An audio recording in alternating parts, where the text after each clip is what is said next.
Hello, and welcome to the Cryptocurrency News channel. Before we start, if you want to join me on my live streams, which this is a recap of, there will be a link to the Good Free Photos channel where I'm live streaming twice every day. That'll be in the description in the comments. I also have a new channel called Crypto Daily Updates. That's going to gather all the great crypto news for the day into one simple update, and that channel will also be in the description and in the comments, so check those out. So let's get on with the recap for today. First of all, Ripple has actually announced that they're actually doing a kind of a privacy feature for the ledger. It's not in stone yet. The validators have to vote on it, and 80% of them have to say yes.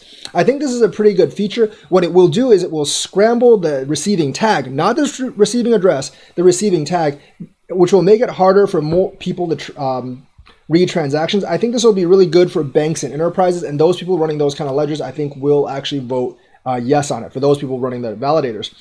For you and me, it will give us a little more privacy.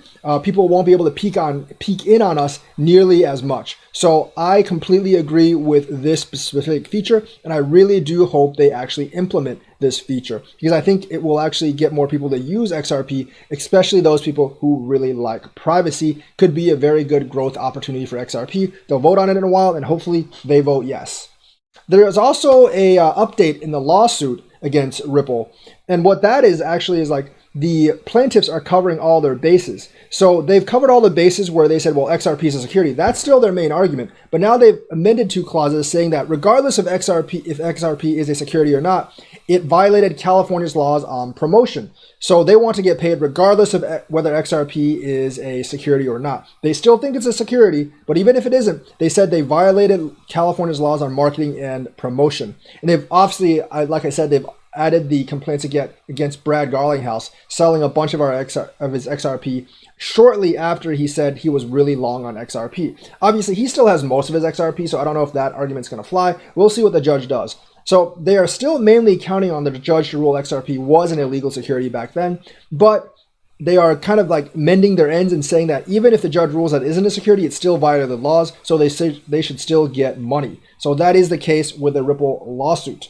Japan actually has a lot stricter crypto rules for exchanges, and I think that's good for their long-term exchange health. They're promoting domestic exchanges. So domestic exchanges have to get a license from the FSA, whereas foreign exchanges have to get a similar license in their own country, plus one in Japan. So that really discourages foreign exchanges from actually operating in Japan.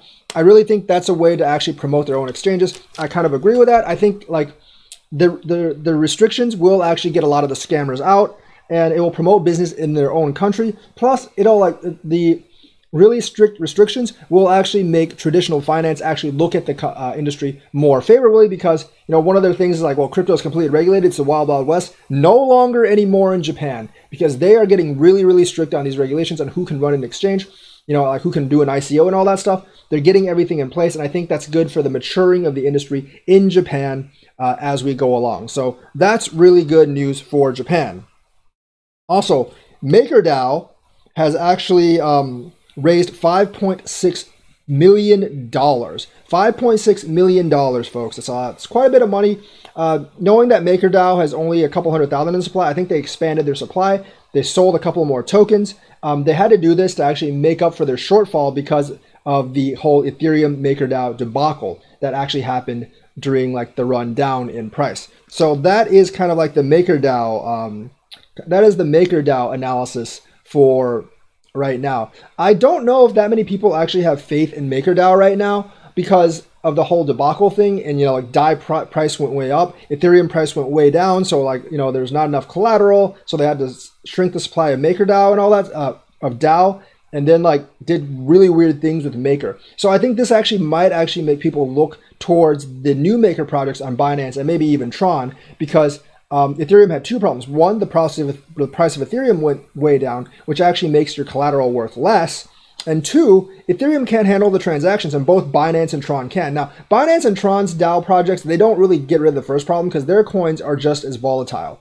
But the second problem they do get rid of, because their networks won't get stuck, they won't get congested because they can handle a lot more transactions per second. So that actually might make people look over at that. And also, Cardano Byron has arrived. I actually did mention that yesterday. So that is the analysis and review for today. That is the recap for right now. Let me know what you think, like and subscribe. Remember to subscribe to my other channels as well. Thank you and have a nice day.